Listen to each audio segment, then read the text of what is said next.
네, 안녕하십니까. 네, 오늘 이제 발표를 진행하게 될 박사과정, 재무운용 박사과정 신동관입니다. 혹시 화면을 공유해 드렸는데 화면 잘 보이시는지요? 네, 잘 보입니다. 네, 확인 감사합니다. 네, 네, 그러면 잠시만 기다려주시면 바로 발표 시작하도록 하겠습니다.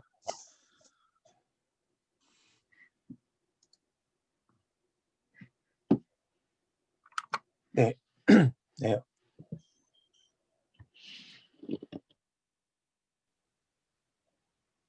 네, 오늘 그러면 발표를 진행하도록 하겠습니다. 네, 오늘 발표 주제는 이제 기금 운용에서 이제 시계열 분석이 활용되는 과정에 대해서 설명을 드리고자 합니다. 앞선 발표해 주신 분들께서 다 잘 해주셔서 사실 뭐 기술적인 부분이나 통계적인 부분은 앞선 부분에 상당히 설명이 되었다라고 생각이 듭니다. 그래서 저는 기술적으로 이걸 뽑아내는 과정보다는 이걸 왜 뽑아내서 활용을 하는지, 그리고 실무를 할 때 이걸 다시 또 어떻게 반영을 시키는지에 대한 과정에 대해서 설명을 좀 드리고자 합니다. 어, 전 그런 전체적인 의사결정 과정의 시계열 분석이 활용되는 과정을 설명드리기 위해서 기본적인 배경이나 이런 부분을 간략하게 앞서 설명을 드리고, 실제 데이터로 봤을 때 시계열적인 분석이 어떻게 됐는지, 그리고 분포는 어떻게 나타났는지, 그래서 이게 어떠한 영향을 줬는지 등으로 과정의 설명을 드리도록 하겠습니다. 네, 우선 제가 말씀드릴 부분은 이제 기금 운용이라고 한데, 정확히 말씀드리면 중앙정부나 아니면은 공제회 등에서 운용되는 기금을 통칭한다 보시면 될 것 같습니다. 저희 이제 중앙정부 재정운용 체계는 크게 예산이랑 기금으로 구분될 수 있습니다. 예산은 사실 일반회계와 특별회계로 구분될 수 있는데, 흔히 일반회계라고 하면은 저희가 일반적으로 생각할 수 있는 형태라고 보시면 될 것 같은데, 이름 그대로 이제 국가 일반적인 세출을 충당하기 위해서 설치되는 것을 일반회계라고 통칭이 되고 있고, 특별회계는 이제 국가에서 운영되는 사업 중에 특정한 사업을 위해서 자금을 보유하고 운영해야 할 때 활용이 됩니다. 특별회계의 예시는 우체국 예금 특별회계, 우체국 뭐 보험 특별회계, 소재 부품 장비 경쟁력 강화 특별회계 등의 다양한 특별회계가 존재합니다. 오늘 주로 말씀드릴 부분은 이제 기금인데, 기금은 또 무엇인지 정의를 먼저 말씀을 드리면은, 국가가 이제 특정한 목적을 수행하기 위해서 자금을 신축적으로 운용해야 할 필요가 있을 때 이제 법률에 의해서 설치되는 것을 기금이라고 합니다. 흔히 기금이라고 하면 저희가 대표적으로 잘 알고 있는 이제 국민연금 기금이 예를 들 수 있을 것 같고, 그리고 뭐 국유재산관리기금, 신용보증기금, 뭐 공공자금관리기금 등이 존재합니다. 이러한 기금들 외에도 총 한 67개의 기금 정도가 존재하고 있고, 해당 기금이 자금 운용을 계획을 하고 실행을 하는 과정에서 시계열 분석 등이 많이 활용이 되고 있습니다. 네. 네, 말씀을 드리면은 저희가 이제 이러한 자금 운용을 하기 위해서는 저희 자금 운용을 하기 위해서 이제 자금을 단기 자금과 이제 중장기 자금을 나눠서 자금 배분을 먼저 한 다음에 거기서 이제 자산 배분을 실시하는 경우가 발생을 하는데, 흔히 이제 분석이 주로 활용되는 부분은 자금을 단기적으로 쓸 것인지 중장기로 쓸 것인지 하는 의사결정에 주로 활용이 된다고 보시면 될 것 같습니다. 이제 앞선 설명대로 이제 예산 방식을 대신해서 굳이 기금을 설치하는 이유는 목적 사업 수행을 위해서 자금을 신축적으로 활용하기 위함인데, 따라서 이제 신축적으로 활용하기 위해서는 기금의 수입과 지출에는 당연히 이제 시차가 발생할 수밖에 없고, 이러한 시차는 자금 운용 측면에서 어떻게 보면 기회비용을 뜻하고 있습니다. 예, 이게 구체적으로 어떤 걸 말씀드리냐면은, 국민연금 예시로 든다고 하면은 저희가 소득이 발생되는 구간 때는 국민연금을 쭉 납입해서 국민연금 입장에서는 수입이 들어오는 구조이고, 한 20-30년 동안 소득 활동을 한 다음에 은퇴 시점이 다가오게 되면은 이제 다시 또 지출이 발생을 하게 됩니다. 그 시간 동안이 돈이 쌓이고 나가는 동안에 시차가 발생을 하게 됩니다.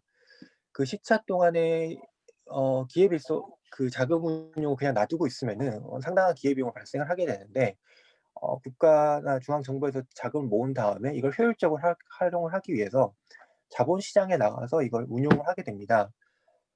물론 기회비용을 최소화하고 이제 운용 수익률을 제고하기 위해서는 전부 다 중장기 자금에 넣고 운용을 하면은 가장 효율적인 방안이 될 수 있겠으나, 기금의 설치 목적이 최우선적인 목적인 목적 사업의 차질 없는 수행을 위해서는 당장의 사업을 진행하기 위한 사업 대기성 자금이나 사업 대기성 자금을 일시적으로 넘어갔을 때 충격을 완화해 줄 단기 자금이 필요합니다. 그러한 이유 때문에 단기 자금이랑 중장기 자금을 배분하는 과정을 걸치고 운용을 진행을 하게 됩니다. 그래서 주로 단기 자금을 잘 배분하고 해야 되는 이유 중에 하나가 유동성 위험이라고 관리하기 위한 측면이라고 보시면 될 것 같은데, 사실 유동성 위험 외에도 기금의 자산 운용에서 마주하는 리스크 자체는 여러 가지가 있습니다. 대표적으로는 시장 위험, 신용 위험, 운영 위험 등이 있을 수 있는데, 오늘 주로 얘기 나눌 부분은 유동성 위험 부분이라고 보시면 될 것 같습니다. 그래서 기금은 유동성 위험을 고려해서 단기 자금을 보유하게 됩니다. 이제 단기 자금은 또 이제 안에 현금성 자금, 1개월 미만 현금성 자금과 1개월 이상 1년 미만의 유동성 자금으로 다시 구분이 됩니다. 이러한 형태로 현금성 자금과 유동성 자금, 1년 이내에 쓸 돈 자체를 이제 단기 자금으로 배분을 하고, 나머지는 중장기 자금으로 배분해서 각각의 자산 배분을 실시해서 운용을 진행을 하게 됩니다. 그래서 단기 자금 내에는 이제 그 사업 대기성 자금뿐만 아니라 이제 아까 말씀드린 바와 같이 이제 버퍼 성격의 적정 유동성 규모를 가지고 갑니다. 이는 저희가 항상 모든 일이 이제 계획대로 모든 일이 다 실행되지 않는 것처럼, 기금 운용에서도 당연히 이제 계획은 잘 세우겠지만 계획에서 이탈하는 구간이 당연히 발생할 수밖에 없습니다. 그러한 구간에서 얼마나 적정한 유동성을 갖고 가느냐에 따라서 기금이 목적 사업 수행에 대응을 할 수 있는지 없는지가 결정이 되게 됩니다. 그래서 적정 유동성 규모란 말씀드린 바와 같이 예상치 못한 지출에 대비하기 위한 버퍼 성격인데, 뭐 개인의 계정으로 봤을 때는 뭐 비상금을 안고 가는 형태라고 보시면 될 것 같은데, 어 목적 사업 수행을 차질 없이 수행하기 위해서는 사실 적정 유동성을 상당히 과대하게 가져가면은 기금 목적 사업 수행에는 지장이 없을 것 같습니다. 근데 일반적으로는 그렇게 운용을 하기가 어렵겠지요. 왜냐면은 전부 다 단기 자산을 안고 간다고 하면은 운용 수익률이 너무 떨어지고, 그러면 이러면 거꾸로 아까 말씀드린 바와 같이 상당한 기회비용이 발생하기 때문에 얼만큼 중장기로 운용을 해서 운용 수익률을 제고할 것인지, 그리고 얼만큼 놔둬서 목적 사업 수행에 차질 없이 대응할 수 있을 것인지에 대해서 분석을 하게 됩니다. 그래서 적정 유동성 규모와 기금 운용 수익률은 일반적으로 이제 상충 관계에 있다라고 놓여져 있다고 보시면 될 것 같습니다. 그래서 적정 유동성을 이제 추정하는 과정은 크게 이제 4 가지로 구분이 될 수 있습니다. 이제부터 이제 시계열 분석에 관련된 내용을 좀 말씀을 드릴 텐데, 우선 1 단계는 기금의 과거 자금의 유입과 지출의 추세 및 패턴을 분석해서 자금의 특성을 파악을 합니다. 이런 특성 자체라고 표현을 하면은 구체적으로 어떤 부분이 있냐면은, 여기서 말씀드린 바와 같이 이제 지출이나 수입이 꾸준히 상승하는 추세가 있다거나, 아니면은 시계열적 사이클이 있다거나, 2-3년 주기로 지출이 늘었다 줄었다 하는 사이클이 있다거나, 아니면은 시계열상의 이제 계절성이 있어서 1 월에 수입이 많이 들어오고 12 월에 지출이 많이 발생하거나, 이런 형태의 패턴을 가지게 됩니다. 이러한 분석을 우선적으로 실시를 하게 되는데, 실무적으로는 과거 자금의 수입과 지출 그리고 계획과 실적을 각각 분석을 해서 이를 보통은 월별 데이터로 해서 3 년에서 5년 정도 기간으로 분석을 합니다. 그래서 이런 부분을 진행을 하고 이 과거 자료를 기준으로 봤을 때 미래에도 얼만큼 이런 일을 발생할 수 있는지 등을 검토하는 과정을 거치게 됩니다. 2 단계 같은 경우는 이제 미래에 발생할 수 있는 수입을 초과할 수 있는 지출에 대비해서 일정 확률로 준비해야 되는 적정 유동성 규모와 목표 수준을 설정을 합니다. 이 부분은 좀 헷갈리실 수 있을 것 같은데 다음 장에서 이제 그림과 함께 설명을 좀 더 드리도록 하겠습니다. 그리고 3 단계는 당해 사업 환경을 고려해서 적정 유동성의 관리 기간, 이 관리 기간이라고 하면은 목표 관리 기간이라 해서 뭐 1 년 1 개월 동안에 95% 통제 수준으로 적정 유동성을 관리하겠다. 아니면 뭐 6 개월, 3 개월, 뭐 12 개월 이런 형태로 관리 기간을 설정을 하게 됩니다. 당연히 이제 관리 기간이 늘어날수록 적정 유동성 규모는 늘어나게 되는 형태라고 보시면 될 것 같습니다. 그래서 4 단계는 이제 향후 1년 내에 사업비로 지출되지 않는 여유 자금 내에서 아까 위 방법을 통해 산출된 적정 유동성 규모를 제외하고 나머지 자금은 중장기 자금을 운용을 하게 되는데 단기 자금 같은 경우 일반적으로 뒤에도 한번 설명드리겠지만 뭐 MMF나 등의 형태로 이제 운용이 되고 있고 그리고 1년 이후 이상부터는 보통 요즘 기금들은 운용자산 다변을 상당히 하다 보니까 주식, 채권, 그 대체 투자를 진행을 하고 있습니다. 잘 아시다시피 이제 주식, 채권도 물론 그렇겠지만 대체 투자 같은 경우는 이제 유동성이 떨어지는 측면이 있다 보니까 이러한 분석이 점점 어 정합성과 합리성에 대한 요구가 점점 늘어나고 있는 건 사실인 것 같습니다. 그래서 아까 말씀드린 바와 같이 이제 앞장에서 이제 2 단계가 과연 어떤 걸 뜻하나라는 거가 이제 이 지금 7 번째 슬라이드랑 연결이 된다고 보시면 될 것 같은데 이 적정 유동성을 규모를 추정하는 방법은 뭐 기획재정부에서 제시한 여러 가지 방법이 있습니다만 일반적으로 기금은 어 캐시플로우의 리스크 방식이라고 하는 방식을 활용을 하고 아니면은 뭐 검토 사항으로 이제 보몰 모형이나 이제 밀러 모형 등을 활용을 함과 동시에 재정 추계와 스트레스 테스트를 함께 진행을 합니다. 어 이렇게 많은 과정이 예가 있고 다양한 크로스 체크를 하느냐는 그만큼 이게 좀 중요하다라고 판단이 되는 부분이 있을 거고 또 한편으로는 한 가지 무용으로는 다 완벽하게 설명되기 어려운 부분이 있기 때문에 다양한 분석으로 교차 검증을 하는 걸로 알고 있습니다. 일단은 캐시플로우의 리스크 방식은 간단하게 저희가 흔히 많이 본 이제 모형이라고 보시면 될 것 같은데 말씀드린 바와 같이 기금의 과거 자금 수지 자료를 통해서 월별 보통 월별 자료를 활용합니다.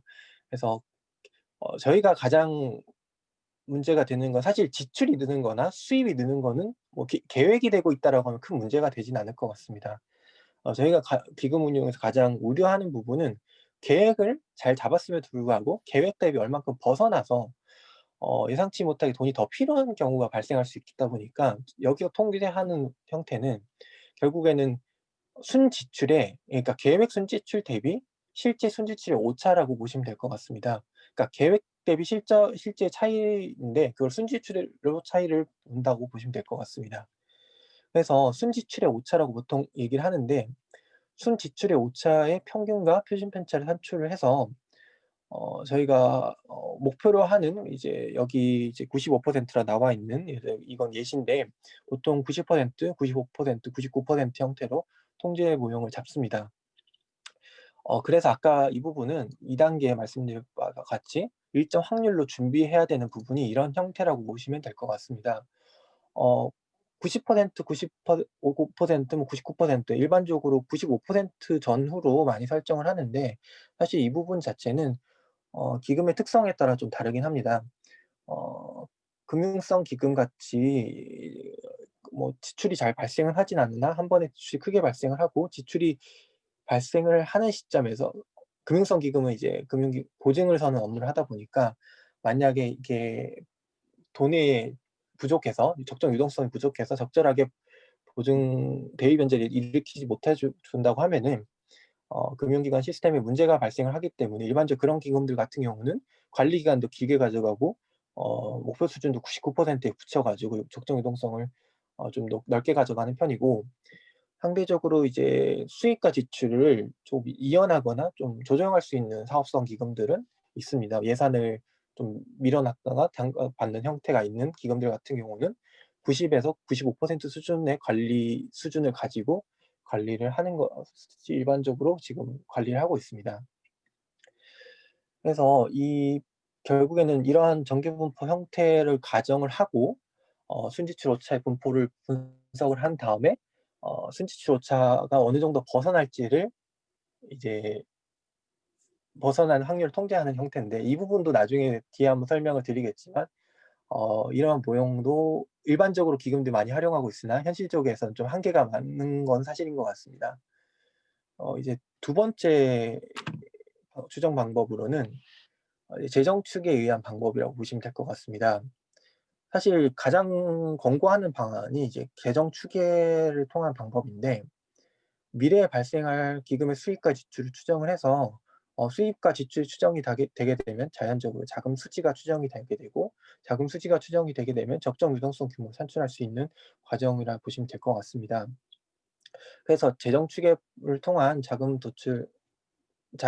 재정 추계를 통해서 도출된 자금의 순지출의 예측 시에 저희가 재정 추계도 추계이다 보니까 당연히 오차가 발생할 수밖에 없고, 그 오차의 변동성을 가산해 주는 방식으로 적정 유동성을 산출을 하게 됩니다. 그래서 적정 유동성 산출에 일반적으로 가장 권고되는 모형 자체는, 재정 추계가 권고되는 이유 자체는, 재정 추계를 하게 되면은 단순히 앞선 단계에서는 전체적인 규모를 가져간다고 보시면 될 것 같은데, 재정 추계를 할 수 있다면 그 기간 동안의 만기를 효율적으로 좀 더 배분을 해 가지고 운용 수익률을 좀 더 제고할 수 있는 측면이 있기 때문에 그런 부분이 있을 것이고, 또 저희가 기금 운용 측면에서는 Asset Liability Management라 해서 자산 부채 종합 관리 측면에서 관리가 돼야 되기 때문에 수익과 지출, 특히 지출의 추계가 된다라고 하면은 잠재적인 부채의 추계가 된다는 것이고, 그러한 부채에 대응하는 형태로 운용을 할 수 있기 때문에 재정 추계 방식을 많이 권고는 하고 있습니다. 그래서 이거 많이 예, 그래서 앞선 두 가지 이 캐시플로우 리스크 모형, 그리고 많이 쓰는 캐시플로우 리스크를 모형이나 그리고 이제 재정 추계 모형 모두에서 사실 시계열 분석이 다 필요한 영역이라 보시면 될 것 같습니다. 우선 캐시플로우 리스크 방식 자체가 한계가 있다고 말씀드린 부분은, 사실 캐시플로우 리스크 자체는 순지출의 오차가 이제 정규 분포 형태일 때 가능한 방법입니다. 하지만 기금의 수익과 지출 그리고 순지출 오차가 정기 분포 형태를 나타내는 경우는 매우 드문 경우인 것 같습니다. 사실 제가 여러 개 기금을 분석해 봤을 때도 정규 분포 형태로 나오는 게 매우 드물고, 그리고 나온다고 하더라도 수입이나 뭐 조정된 수입 일부에서만 정규 분포 형태를 따른다거나 뭐 그런 형태가 나타나다 보니까 정규 분포 형태를 따르지 않고 있고, 그런 이유가 발생하는 가장 큰 이유는 기금이 설치된 이유에 근거하고 있다고 생각을 하고 있습니다. 기금이 애초에 설치되는 이유 자체가 목적 사업 수행을 위해서 신축적인 자금 운용을 하게 수밖에 없는데, 그렇게 되면 자연적으로 정책의 영향을 받거나 계절적 영향을 받거나 하는 등의 어 영향을 받을 수밖에 없고, 그렇기 때문에 오차나 수익과 지출이나 이런 형태가 정기분포 형태를 따르기 어려운 것이 사실인 것 같습니다. 왜냐하면은 저희가 이제 예산을 보고 예산이 이제 계획되고 받아와서 쓰는 시점이 1 년의 타임테이블 봤을 때는 해당 월이 루틴하게 정해져 있는 게 일반적이지 않습니까? 그런 부분이 있을 것이고, 뭐 아까 말씀드린 바와 같이 금융성 기금처럼 보증 업무를 해야 되는 기금들 같은 경우는 경기 순환 사이클에 의해서 큰 사이클을 가지고 영향을 받을 것이고, 저희가 이제 출생 같은 거에도 이제 계절성이 있다 보니까 사회보험성 기금처럼 사람들이 이제 경제 활동을 하고 하는 것도 일정한 계절성이 있어서, 사실 재정 추계 측면에서도 계절성이 시계열 분석이 좀 필요한 부분이고, 캐시플레이 리스크 방식도 과연 캐시플레이 리스크 방식을 활용할 수 있을지에 대한 분석 자체도 시계열 분석이 필요한 것이 사실인 것 같습니다. 그래서 실제 데이터를 가지고 말씀을 드리도록 하겠습니다. 구체적인 기금명을 말씀드리기 좀 어렵긴 한데, 이 해당 기금 같은 경우는 지금 수입부터 먼저 보도록 하겠습니다. 수입이 제일 위에가 이제 관측치라고 보시면 될 것 같고, 그 밑에가 이제 추세, 그리고 이제 계절성, 그리고 잔차라고 보시면 될 것 같은데, 수입 자체 역시도 말씀드린 바와 같이 연초에 돈이 들어오고 연말 부근에 이제 돈이 들어오는 형태라고 좀 보시면 될 것 같습니다. 일반적으로 이제 예산을 받아오는 형태다 보니까 연초에 좀 돈이 들어오거나 또 연말에 뭐 자기 자산 매각을 하는 것 통해 돈이 들어오는 형태가 일반적으로 구성이 되어 있다고 보시면 될 것 같습니다. 음 그 그리고 이제 해당 기금 같은 경우는 가장 이슈가 되는 게 이제 지출의 계절성이 상당히 강하게 나타난다고 보시면 될 것 같습니다. 지출 자체의 규모도 어느 정도 좀 증가하고 있는 추세이기도 했고, 그리고 보신 것처럼 연말쯤에 11월, 12월쯤에 지출이 급격히 증가하는 것을 보실 수 있습니다. 이런 이유 때문에 네, 순지출을 놓고 보면 이제 수입 대비 지출을 보게 되면은 당연히 이제 순지출도 특정 기간에 급격히 증가하는 형태를 보실 수 있을 거고, 그리고 순지출의 오차 형태도 당연히 그 해당 특정 기간에 이제 주기적으로 이제 계절성을 가지고 오차가 늘어나는 형태라고 보시면 될 것 같습니다.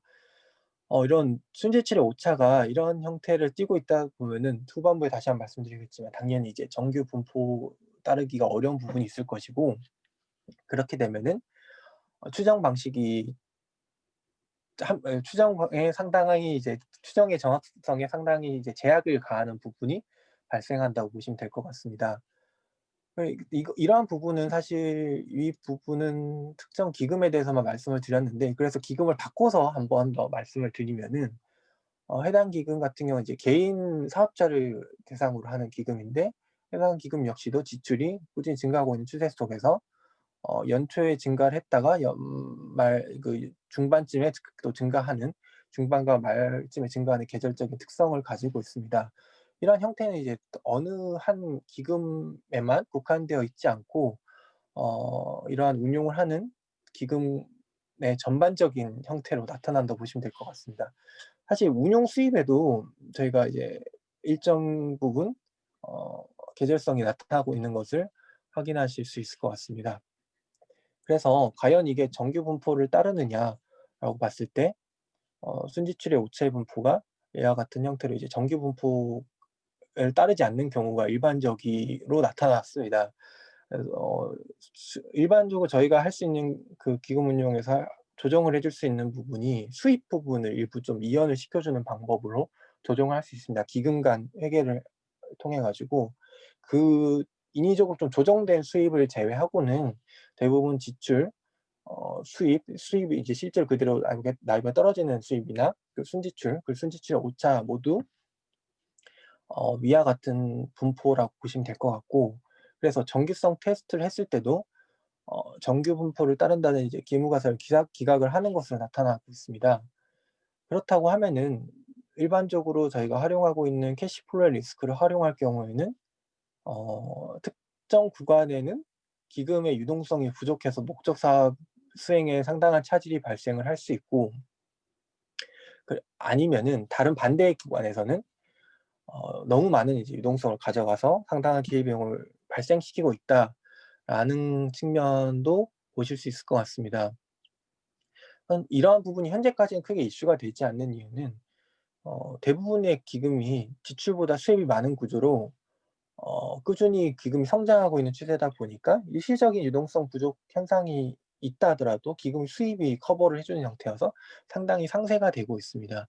네, 중장기적으로 봤을 때는 기금의 수입과 지출, 순지출 등 측면을 추정을 할 때 계절적인 측면을 충분히 고려해서 결과 분석을 해야 될 필요가 있는데 실질적으로 지금 개선 방안으로 많이 시도를 하고 있습니다.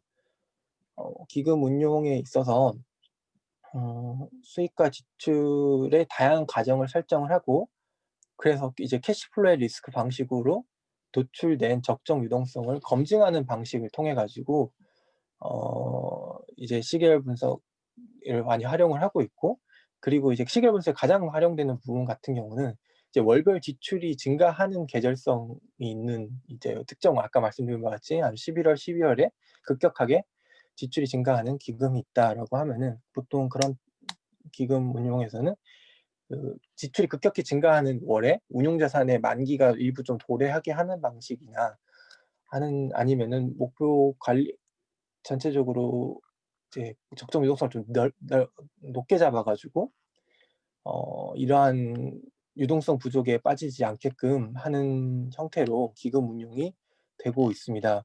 그래서 이러한 계획과 실행 과정에서 실제적으로 시계열 분석이 상당히 이제 활용되고 있습니다. 그래서 제가 오늘 말씀드릴 부분은 대략 이 정도로 정리될 수 있을 것 같습니다.